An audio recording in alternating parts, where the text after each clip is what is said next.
ভারতীয় শাসন ব্যবস্থা ও রাজনীতি অনাদি কুমার মহাপাত্র। ভারতীয় নাগরিকতা। ঐতিহাসিক অবস্থার গুরুত্ব। ভারতীয় নাগরিকতার যে কোনো দেশের নাগরিকতা সম্পর্কিত বিধি ব্যবস্থা একটি বিশেষ ঐতিহাসিক অবস্থা বা সামাজিক রাজনৈতিক পরিস্থিতির পরিপ্রেক্ষিতে পরিপূর্ণ হয়।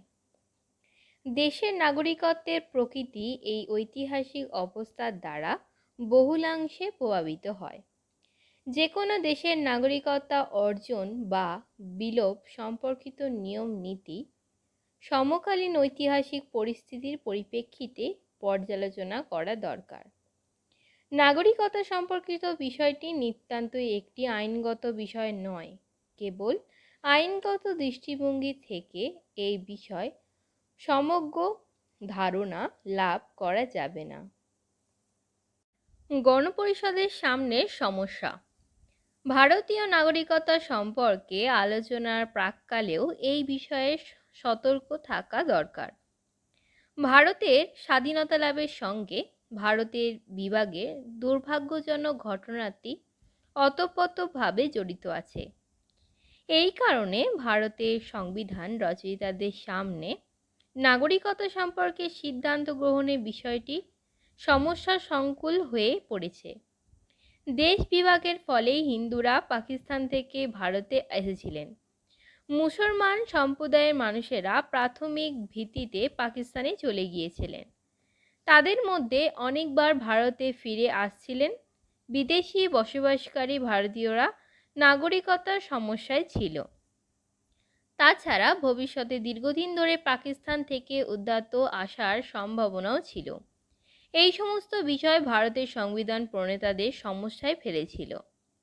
ভারতীয় নাগরিকতার ব্যাপারে কোনো স্থির ও স্থায়ী সিদ্ধান্তে আসা তাদের পক্ষে সম্ভব ছিল না।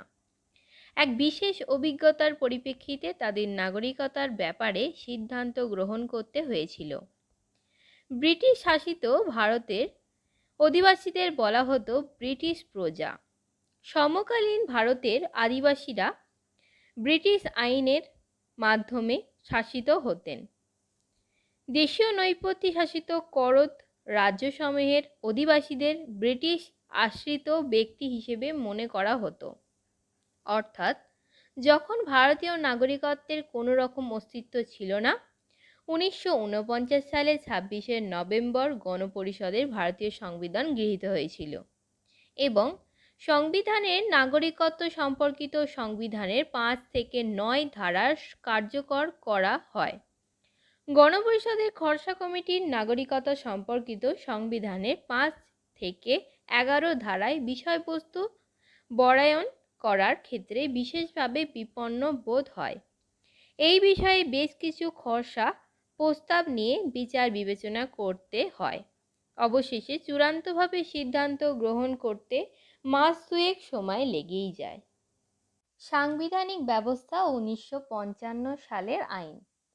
সংবিধানের খসড়া কমিটির সভাপতি ডক্টর আম্বেদকর গণপরিষদে বলেছেন যে ভারতীয় নাগরিকত্বের ব্যাপারে তারা কোনো সিদ্ধান্ত ও সম্পর্কিত বিধিবিধান তৈরি করতে যাচ্ছেন না।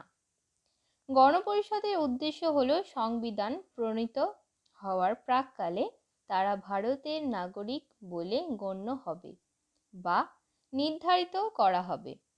নাগরিকত্ব সম্পর্কিত স্থায়ী নিয়মকানুন প্রণয়নের সামগ্রিক ক্ষমতা অধিকারী হবে ভারতীয় পার্লামেন্ট। সংবিধান প্রণীত হওয়ার পর নাগরিকত্ব অর্জন ও বিলোপের ব্যাপারে নিয়মকানুন ও পন্থা পদ্ধতি নির্ধারণের জন্য পার্লামেন্টের 1955 সালে ভারতীয় নাগরিক আইন দ্য সিটিজেনশিপ অ্যাক্ট 1955 প্রণয়ন করা হয়। সুতরাং ভারতীয় নাগরিকতা সম্পর্কিত সামগ্রিক আলোচনা দুটি অংশে বিভক্ত।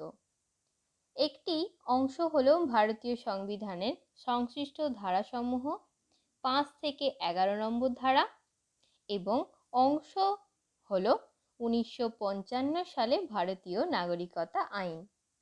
দীর্ঘকালীন প্রচেষ্টার ফল।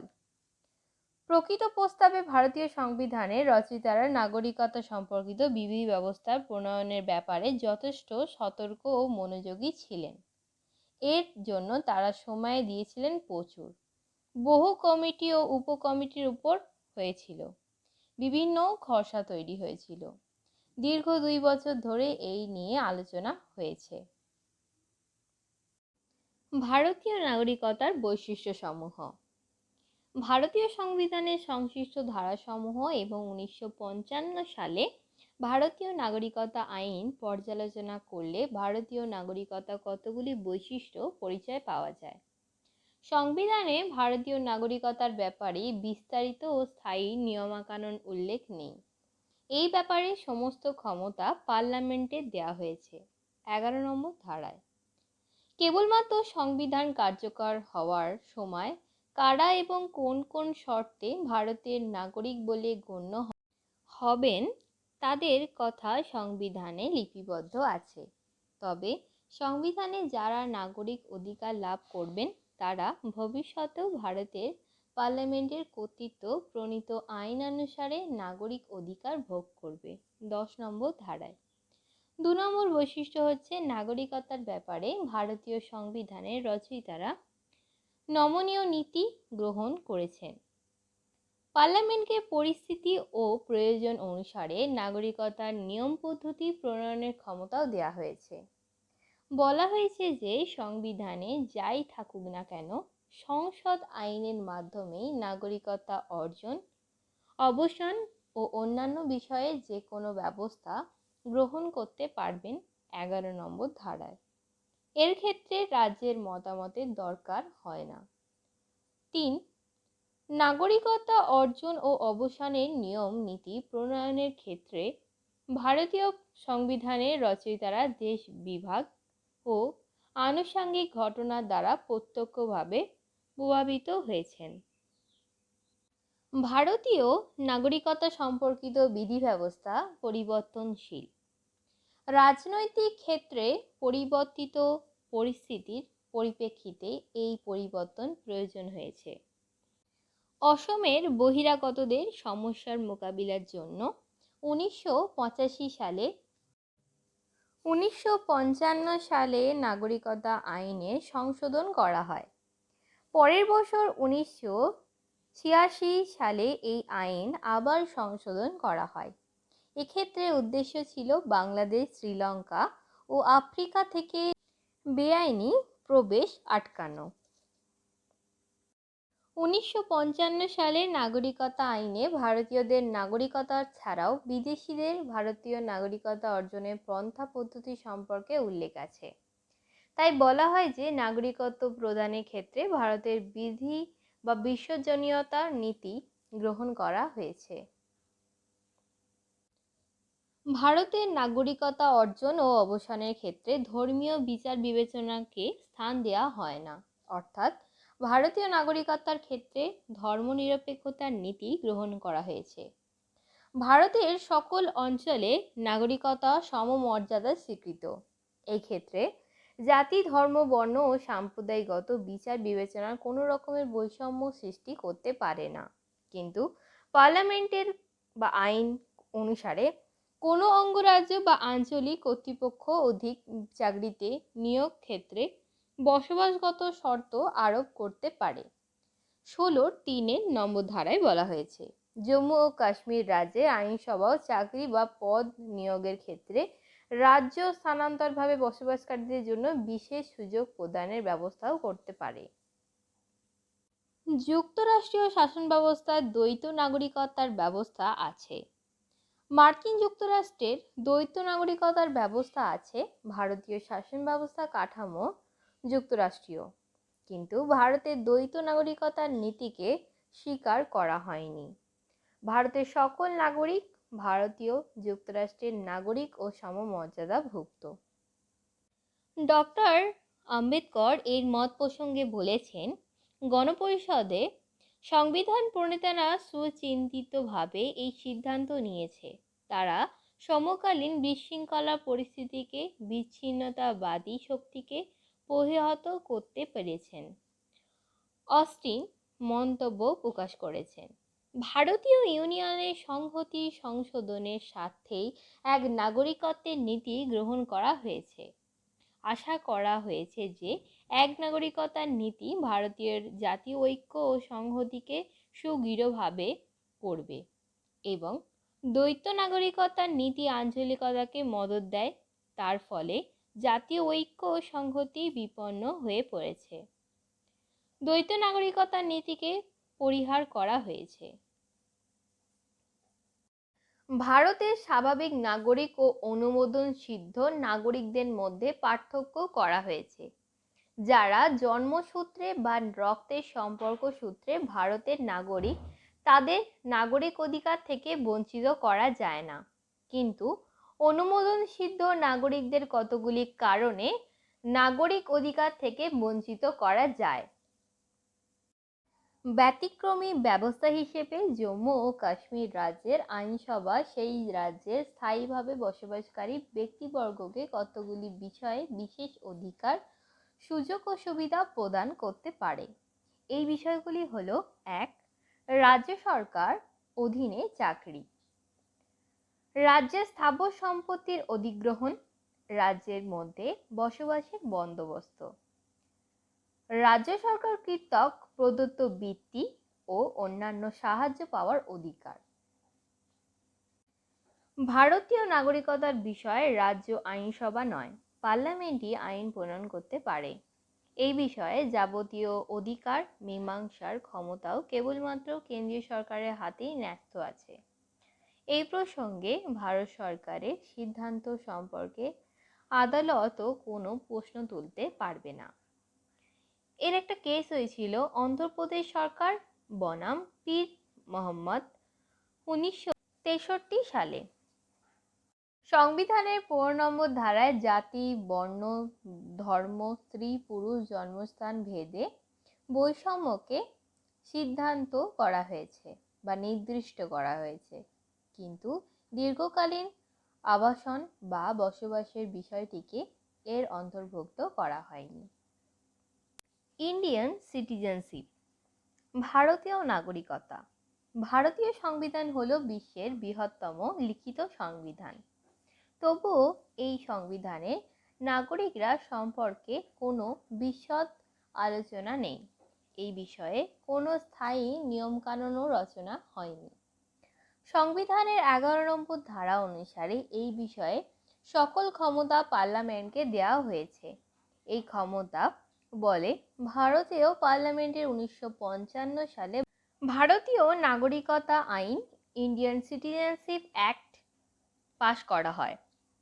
এই আইনে ভারতীয় নাগরিকদের অর্জন ও বিলোপ সম্পর্কে বিস্তারিত নিয়মকানুন উল্লেখ আছে।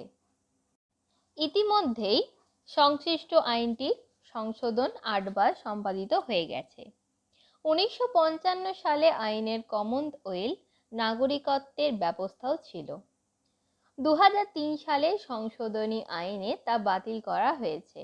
তবে সংবিধান চালু হওয়ার সময় কারা এবং কোন শর্তের নাগরিক হতে পারবে ভারতীয়, সেই সম্পর্কে সংবিধানে আলোচনা করা হয়েছে। ভারতীয় নাগরিকতা সম্পর্কে সামগ্রিক ধারণা লাভ করার জন্য সংবিধানের সংশ্লিষ্ট ধারাগুলির সঙ্গে 1955 সালে নাগরিকদের আইন কানুন বা নিয়ম কানুনগুলি আলোচনা করা দরকার। নাগরিকতা সম্পর্কে সাংবিধানিক ব্যবস্থা। স্বাধীনতা ভারতের সংবিধান চালু হয় 1950 সালে 26শে জানুয়ারি। সংবিধান প্রণয়নের প্রাক্কালে কারা এবং কোন শর্তে ভারতের নাগরিক বলে গণ্য হবে সেই বিষয়ে সংবিধানের 2য় অধ্যায়ের 5 থেকে 11 নম্বর ধারায় বিস্তারিত আলোচনা আছে। জন্ম বা বসবাসের সূত্রে নাগরিকতা অর্জন। সংবিধান চালু হওয়ার সময় অর্থাৎ 1950 সালে 26শে জানুয়ারি তারিখে যারা ভারতীয় স্থায়ী বাসিন্দা তারা সকলেই ভারতীয় নাগরিক হবে যদি তারা ভারতের জন্মগ্রহণ করে থাকেন বা তাদের পিতামাতা কেউ একজন ভারতের জন্মগ্রহণ করে থাকেন। সংবিধান প্রণয়নের অব্যবহিত আগে বা অন্তত 5 বছর ধরে ভারতে বসবাস করে আসছেন তারা যদি স্থায়ীভাবে বসবাসের সিদ্ধান্ত নিয়ে থাকেন তবে তারা ভারতের নাগরিক বলে গণ্য হবে 5 নম্বর ধারায়। স্থায়ী বাসিন্দা সম্পর্কে সংক্ষেপে আলোচনা করা দরকার। স্থায়ী বাসিন্দা বলতে বোঝায় রাজ্যের ক্ষেত্রে সঙ্গে কিভাবে সংযুক্ত। স্থায়ী বাসিন্দার ধারণার সঙ্গে কোনো সম্প্রদায়ের সদস্য হওয়া বা না হওয়ার বিষয় বোঝায় না। সহজে এই দুটি বিষয়কে স্বতন্ত্র করা সম্ভব। এক্ষেত্রে নাগরিক চেতনার উপর গুরুত্ব আরোপ করা হয়েছে। Case of law Abdul Rahman বনাম রাষ্ট্র, 1964। বাসস্থানের দুটি প্রধান শর্ত হল, একটি স্থায়ী বাসা এবং সেই বাসায় পাকাপাকিভাবে বসবাস করার বাসনা। মোহাম্মদ রাজা বনাম মুম্বাই রাজ্য সরকার, 1966। 2. পাকিস্তান থেকে আগত ব্যক্তিদের নাগরিকতা অর্জন। 1948 সালে 19 জুলাই তারিখের আগে যারা পাকিস্তান থেকে ভারতে এসেছেন এবং যেখানে বসবাস করেছেন তারা ভারতের নাগরিক হিসেবে গণ্য হবেন। তবে তারা বা তাদের পিতামাতা কেউ বা পিতামহ পিতামহীর কেউ, মাতামহ বা মাতামহীর কেউ একজন অবিভক্ত ভারতবর্ষে জন্মগ্রহণ করে থাকলে এই সময় প্রযুক্ত হবে সংবিধানের 6 খ 1 নম্বর ধারায়। ভারত বিভাগের পর পাকিস্তান থেকে আগত উদ্বাস্তুদের পুনর্বাসনের কথা বিবেচনা করে এই ব্যবস্থা গ্রহণ করা হয়েছে। কিন্তু যারা 1948 সালে 19 জুলাইয়ের তারিখ বা তার পরে ভারতে এসেছেন অথচ উপযুক্ত ব্যক্তিদের মতো অন্যান্য শর্তাদি পূরণ করেন, তারা সংবিধান প্রবর্তিত হওয়ার তারিখ 1950 সালের 26 জানুয়ারি এর আগে উপযুক্ত কর্তৃপক্ষের কাছে আবেদন করে নাম নথিভুক্ত করলেই তারাও ভারতের নাগরিক বলে গণ্য হবে। তবে আবেদন করার আগে তাদের অন্তত 6 মাস ভারতবর্ষে বসবাস করতে হবে, অর্থাৎ 1950 সালের 26 জানুয়ারির অন্তত 6 মাস আগে পাকিস্তান ছেড়ে ভারতে চলে আসতে হবে। দেশ বিভাগের পর যারা ভারতবর্ষ থেকে পাকিস্তানে চলে গিয়েছেন তারাও উপরিউক্ত পদ্ধতি অনুসারেই ভারতীয় নাগরিক হতে পারবেন। তবে তাদের ভারতে স্থায়ী প্রত্যাবর্তন এবং বসবাসের জন্য উপযুক্ত কর্তৃপক্ষের স্থায়ী অনুমতিপত্র সহ আনতে হবে। সংবিধান 7 নম্বর ধারায় বলা হয়েছে। ভারত বিভাগের পর ভীত সত্ত্বেও কিছু মুসলমান পাকিস্তানে চলে যান কিন্তু পরে ভারতে ফিরে আসেন, তাদের জন্য এই ব্যবস্থাও করা হয়েছে। 1985 সালে নাগরিকতা সংশোধন আইন, 1955 সালের নাগরিকত্ব আইনের সঙ্গে 6 ক নামে নতুন একটি ধারা সংযুক্ত হয়েছে।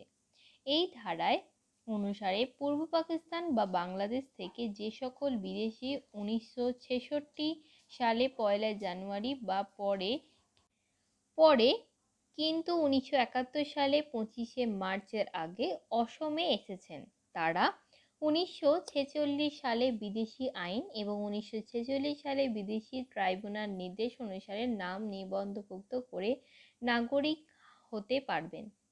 সংশোধন অনুসারে এই শ্রেণীর ব্যক্তিগত নাগরিক হিসেবে গণ্য হলেও 10 বছর পর্যন্ত ভোটাধিকার থেকে বঞ্চিত থাকবেন। অবিভক্ত ভারতের ভৌগোলিক সীমানার বাইরে বসবাসকারী ভারতীয়দের নাগরিকত্ব অর্জন। 1. বিদেশি বসবাসকারী ভারতীয়রাও ভারতের নাগরিক গণ্য হবে যদি তারা নিজের বা তাদের পিতামাতা বা পিতামহ পিতামহী বা মাতামহ মাতামহীর কেউ অবিভক্ত ভারতবর্ষে জন্মগ্রহণ করে থাকেন, কিন্তু তারা যে দেশে বসবাস করবেন সেই দেশস্থ ভারতীয় কূটনৈতিক দূতাবাসের অবসান করে নাম নথিভুক্ত করতে পারবে সংবিধানের 8 নম্বর ধারায়। যারা স্বেচ্ছায় বিদেশি রাষ্ট্রের নাগরিকত্ব গ্রহণ করেছেন সংবিধানের 9 নম্বর ধারা অনুসারে ভারতের নাগরিক বলে গণ্য হবেন না। সাংবিধানিক ব্যবস্থা অনুসারে যারা ভারতীয় নাগরিক হিসেবে গণ্য হবেন পার্লামেন্ট প্রণীত আইন সাপেক্ষে তারা ভবিষ্যতেও সেই অধিকার ভোগ করতে পারে 10 নম্বর ধারায়। 1955 সালে ভারতীয় নাগরিকতা আইন ভারতীয় পার্লামেন্ট সংবিধানের 11 নম্বর ধারায় প্রদত্ত ক্ষমতা বলে 1955 সালে নাগরিকতা আইন দ্য ইন্ডিয়ান সিটিজেনশিপ অ্যাক্ট 1955 পাশ করে। সংবিধান প্রবর্তনের প্রাক্কালে 5 বছর ধরে স্বাভাবিক নাগরিকদের কথা বলা হয়েছে। তাছাড়াও এই আইনে নাগরিকতা অর্জন, অবসান এবং নাগরিকতা সম্পর্কিত অন্যান্য বিষয়ে উল্লেখ করা আছে।